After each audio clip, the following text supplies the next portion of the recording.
and at least in the Western world, sort of what the real skinny would be. So first of all, Dr. Donald Dutton, welcome to the program. Good to have you here. Yeah, good to be here. University of British Columbia, is that in Vancouver? Yes, it is. You have Olympic tickets? No, but Okay. they're coming my way soon. Yes, they are. Yeah. All right, to this issue, you said you've been studying this since about 1978, and what you have are 50 domestic violence myths. And I've seen actual polls done over time, and if you ask people straight up, women will tend to admit that they hit men a lot more often than men hit women. That's correct, actually. Women are more frequently perpetrators of spousal violence, and it's been shown in surveys in the U.S. Center for Disease Control did a huge survey in 2007. The most common type of domestic violence is two-way, match for level of severity. Second most common is women using violence against non-violent male partners. Third most common is males using violence against women. But that third one is the one that's been blown up into the stereotype. There's been programs built on it. The criminal justice system functions on all the assumptions that it makes, etc. It's actually only 6% of all domestic violence. Well, I'm sure you're familiar with the battered women syndrome in this country. Is there something comparable to that in Canada, Australia, or elsewhere around the westernized world? Well, the concept battered women syndrome, yes, it's international. By the way, that concept is now pretty much rejected by courts because the syndrome is probably not a syndrome. It's not clear that all parts of it hang together, and it's not clear that all women experience it the same way. So there's problems with it. They still try to use it as a defense for murder cases. I myself have been in court as an expert witness working for a woman on battered women syndrome, but it doesn't apply in a lot of the cases where they try to apply it, let's put it that way. We actually had a case here years ago where a woman used battered women syndrome successfully to claim that she killed the man she was with because of the way she was beaten by a previous boyfriend or husband. Mm-hmm. Yeah, because they'll talk about it as a trauma effect, and there's a kind of a lingering reaction to it. I find that a little spurious. The whole problem with battered women syndrome is it doesn't talk about violence. It talks about fear. It doesn't talk about violence, but that kind of gets overlooked. I mean, the assumption is, it's fear-driven violence, but that assumption frequently isn't proven. So your point would be that it's a criminal justice issue with regard to domestic violence. It's not so much a mental health issue. It's both. It's absolutely both. And the problem is the mental health aspect of it has been completely overlooked. I mean, the whole psychology of battering has been shut aside because it's been defined in sociological terms, in gender terms, what I call the gender paradigm. Men do this to women in order to maintain male power is how the argument goes. And it was made in a number of places back in the 1970s.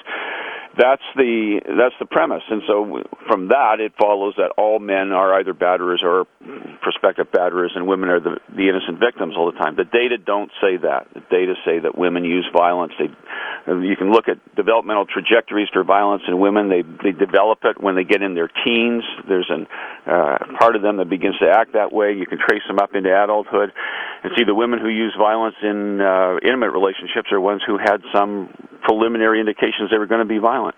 The one myth is when women engage in domestic violence, it's only for reasons of self-defense, but you say studies show only about 10 to 20% of the time is the woman's aggression defensive. That's right. So yeah. 80% of the time, at least, it's not. It's offensive. That's right. It's the same kind of motives that men have. I mean, studies consistently show that the motives are pretty much the same by gender. It's because they're not getting what they want. They don't like what the guy said. They want to get his attention. They want to get a reaction out of him, or they're just angry. I mean, it's the same psychological reasons, and that's what I'm saying. The psychology of this has been completely swamped by the sociological one-sided view that it's all male-perpetrated violence. Data are really, I think, irrefutable on this issue now. And in fact, they've been that way from 1989 up to 2007. The data really strongly indicated that domestic violence is way more complex, it's way more two-way, it's way more female-perpetrated. So, I mean, who's in my corner? Well, there's a group of academics and researchers and some practitioners who are now forming a kind of counter-conference that gets together in California every year, presenting papers. So within the research community, I think there's a different view of this than maybe goes on outside the research community where people don't know what the research says yet. They still sort of stick to the old stereotype on this stuff. Yeah. I've never heard this myth, but I guess some claim that women who kill their batterers receive longer prison sentences than men who kill their partners, but on average, a man who kills his wife spends almost 18 years, and a woman who kills her husband spends 6. That's right. No, there's and that trickles right down to the assault level as well. I mean, I just read a thing this morning, a judge who's sentenced a woman to a pretty light sentence for assaulting her husband and said, well, if the gender's been reversed, he probably would have done it differently. It's rare to get a judge to sort of admit that, but it is true that the gender bias plays out in the whole way that we sort of frame our view of the assault, the homicide, or whatever it is in terms of what penalties that person should be getting. This is one that surprises me. The allegation is a marriage license is a hitting license, and I guess I've heard some fringe individual use that. But you say fewer than 5% of domestic violence incidents involve couples in an intact married relationship. And in fact, marriage is the safest partner relationship. So most of it is couples breaking up. It's boyfriend, girlfriend. It's what? That's right. And couples living together. Higher rates in cohabiting couples and married couples.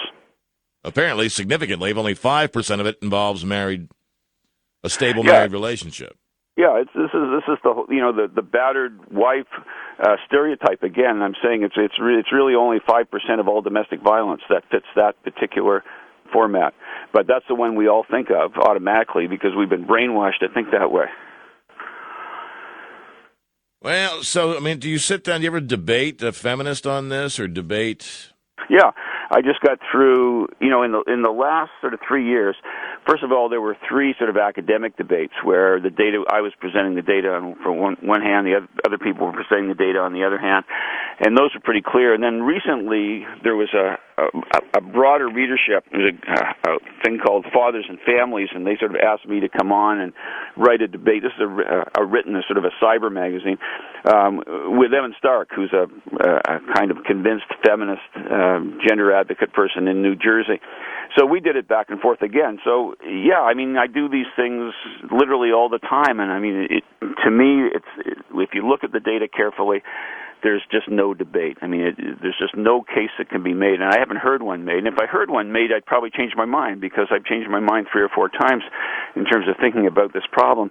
But people who are stuck in the gender paradigm have never changed their mind. They got into it. Right. And it doesn't matter what the data say. They're just going to stick with this political view. Well, the other one you hear is that, well, men are so much bigger than women that, let's face it, if he hits her, she's going to go flying across the room. If she hits him, it's barely going to hurt. He'll barely feel it. Yeah, that's exactly right. People do think that way. But, of course, she doesn't just hit him. Sometimes she pours boiling water on him or she uses a knife on him or does a lot of things. That notion that the man is bigger, therefore he should be able to take care of things, overlooks the fact that a lot of men are programmed not to be violent and don't want to be violent, or with a girlfriend or a wife who's got a serious temper and is really way more, her level of violence is much higher than his, so she's willing to do way more than what he's willing to do. And so in cases like that, the guy still gets beat up. And in fact, it's interesting because Denise Hines did a study in New Hampshire on men who seek help when they get beat up in relationships. So they finally got a domestic hotline, the first one anywhere down there, and she found like 75% of the men who were injured and called a shelter for help were told that they were the real batterer, even though they were calling with an injury. I mean, they just can't get help. What do the arrests look like? A percentage of arrests, men versus women, on a domestic violence call? Well, women are more likely to call the police than men are. So there's a difference there. But when the police show up, it's starting to even out a little bit. So, I mean, there's sort of conflicting data on that. One sort of indicating, police are still operating on the old stereotype. And another set of data saying, no, it's beginning to equal out a little bit. So we're starting to see now women getting arrested, going into court-mandated treatment, and then sort of psychological profiles on abusive women being developed. I did one on men years ago, but now the ones on women, the psychological profiles are indicating they've got a lot of the same problems as the men who were abusive. The one that surprised me here is in a poll, 2.5, which isn't a lot, but 2.5 men in America believe they approve of slapping a wife to keep her in line. 2.5%. Do we know if that's skewed old? No, actually, that's a fairly recent sample, and I mean it sort of indicates that it's not a norm to hit your wife. I mean, it's only 2%. Only 2% think it's okay to do that. But part of the sort of gender paradigm is, well, this is normative. Men think this way. They all agree with it, and they all think it's okay. Well, in fact, the overwhelming majority don't think it's okay. Yeah, like almost 98%. So exactly. Where online can someone go to get the rest of this data and information? Oh, they can go to MediaRadar.org. That's the website for Media Radar, and it's available there. MEDIARADAR. Correct. And that was a .org. Correct. All right, 50 domestic violence myths. Listen, I appreciate your time and all your work and all that jazz, and let's talk again sometime.